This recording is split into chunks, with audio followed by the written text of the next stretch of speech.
In the zip folder, you can find a cluster and an example file. If I open the cluster file, you can see the 3D plan component here. If you double click this, you can learn how we have made this step by step. The first input is a series of lines. So if I just bake this, you can see that the default lines are like this.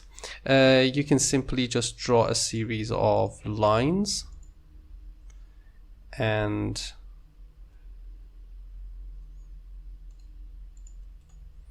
I can draw a line here, one here, and also another one here. Right click and set multiple curves. And then you have to define the location of the openings. Right click and set multiple points. I want one here, here, here, and here. So as you can see here, we have 4 points. Based on the number of points you have defined in the locations, you have to also define width, height, and starting height. So just double click this. For example, this is going to be 4 locations. I'm going to just make this 4 instead of 5. And now we can play around with the inputs. The first one is the thickness. The thickness is the thickness of the wall. And you can see that it's going to change. The height is the height of the wall, obviously. You can change it here. And you can see it here. The next thing we can control is the widths. This is going to be the first one.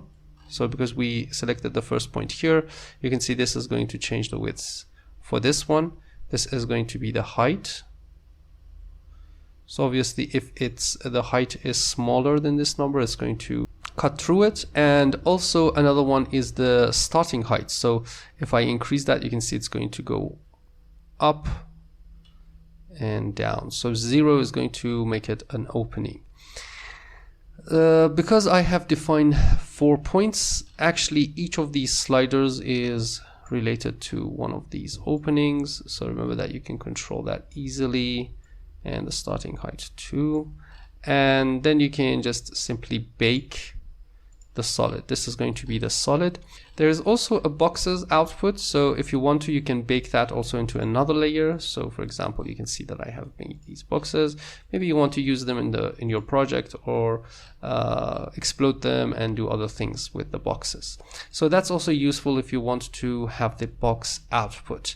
As you can see here, if I draw a series of lines, not in the ortho direction.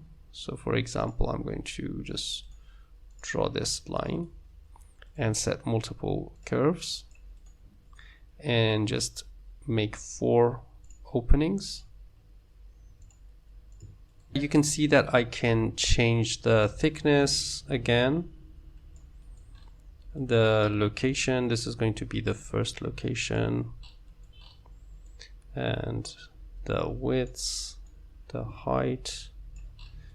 And obviously you can do that in any series of lines you want. Again, you can just bake the solid into layer 1, for example, and boxes into layer 2, and have them in Rhino if you want to use it in your project. I hope this example file is useful. If you have any questions, just ask below. And thanks for watching. See you next time. Bye.